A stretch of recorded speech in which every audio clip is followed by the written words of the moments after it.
ఇప్పుడున్న స్టేజ్ ప్రకారం ఆయనకి ఎన్ని పదవులు ఇచ్చినా తక్కువ అంటున్నారు పవన్ కళ్యాణ్ గారికి. ఆయన ఏజ్ ఏంటి? ఎలాంటి పదవులు రావచ్చు? ఖచ్చితంగా ఆయన రాబోయే రోజుల్లో కాబోయే ముఖ్యమంత్రి. అందులో అయితే అనుమానం లేదు. ఖచ్చితంగా. ఎందుకంటే ఆయన ఒక సిద్ధాంతాలకు కట్టుబడి మరి ఇవాళ ఈ రాష్ట్రం కోసం, ఈ రాష్ట్ర ప్రజల కోసం, బీసీల కోసం, ఎస్టీల కోసం, మైనార్టీల కోసం, మరి ముఖ్యంగా మరి యువత కోసం, పేద ప్రజల కోసం పెట్టినటువంటి జనసేన పార్టీ ఇవాళ. జనసేన పార్టీ అంటే అధికారం కోసం వచ్చే పార్టీ కాదు, సంపాదించుకోనికి వచ్చే పార్టీ కాదు. తన జోబీలు డబ్బులు తీసి కోట్లాది రూపాయలు రెమ్యూనరేషన్ వదులుకొని ఇవాళ పేద ప్రజల కోసం వచ్చినటువంటి గొప్ప వ్యక్తి, మానవతావాది.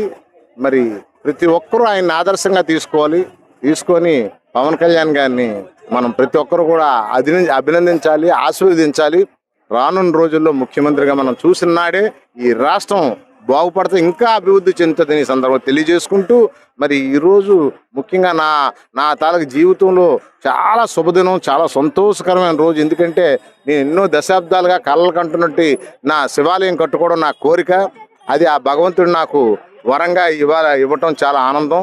మరి ఇవాళ శంకుస్థాపన చేసుకొని అతి త్వరలో విగ్రహ ప్రతిష్ఠ చేసుకొని స్వామివారి ఆశీస్సులు అందరికీ ఉండాలని మనస్ఫూర్తి కోరుకుంటూ, ముఖ్యంగా మరి కూటమి ప్రభుత్వం 10 కాలాల పాటు చల్లగా ఉండాలని, అలాగనే మరి పవన్ కళ్యాణ్ గారు ఆరోగ్యాలతో ఉండాలని, రాబోయే రోజుల్లో త్వరగా ముఖ్యమంత్రి అవ్వాలని ప్రజల కోరిక, మా అందరి కోరిక. మేము అందరి తాలూకు ఎదురు చూస్తున్నాం.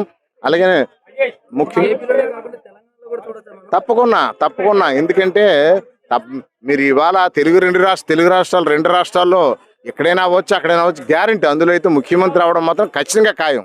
ఎందుకంటే ఇవాళ మన ఆంధ్ర ప్రజలు ఎంతగా అభిమానిస్తారో అంతకు రెట్లిప్పు మరి తెలంగాణ ప్రజలు ఎదురు చూస్తున్నారు ఆయన రాక కోసం.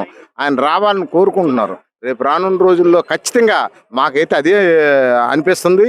తెలంగాణలో ముఖ్యమంత్రిగా అవడానికి ఎక్కువ అవకాశాలు ఉన్నాయి. అలాగనే మరి ఆంధ్రప్రదేశ్ ప్రజలేమో వదులుకోవడం ఇష్టం లేదు కాబట్టి మేము ఇక్కడ కోరుకుంటున్నాం. మరి అలాగే మా దక్షిణ నియోజకవర్గ ఎమ్మెల్యే గారు కూడా పూర్తిగా నాకు సహాయ సహకారాలు అందిస్తున్నారు. వారు కూడా 10 కాలాల పాటు ఆరోగ్యాలతో ఉండాలని మనస్ఫూర్తి కోరుకుంటూ, ఈ దేవాలయం అభివృద్ధి కోసం మరి నేను ఎప్పుడు నిరంతరం కూడా పేద ప్రజలతో కలిసిమెలిసి ఉండి మరి కేఎన్ఆర్ ట్రస్ట్ పెట్టి అనేక వేల మందికి, లక్షల మందికి నేను సహాయ సహకారాలు అందించాను. వాళ్ళందరి ఆశీస్సులు నాకు ఉండాలి. త్వరలో గుడిని ప్రారంభించుకోవాలని నేను